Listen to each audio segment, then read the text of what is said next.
Hi, welcome to Science Month at the Bindoon Library. Over the course of the month, we're going to be doing a few experiments that you can do at home. Sciencebob.com is one of our favourite websites that we use for easy to follow experiments, and you can pick up one of their printed PDFs from the library at any time you'd like. So, what we're doing today is called Blobs in a Bottle. So, it's essentially like a lava lamp. What we do is we take just like a 1 litre plastic bottle. We fill the bottom with some water and some food dye, so we've used red. The top part is just cooking oil or vegetable oil. So the water is denser than the oil, so then that sits at the bottom and the oil floats on top. So what we're going to do is we're just going to get half an aspirin, so just the cheapest brand you can find.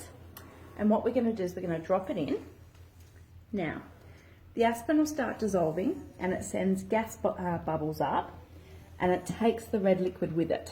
So as you can see, we get some really awesome looking red blobs coming up and they filter down a bit like a lava lamp.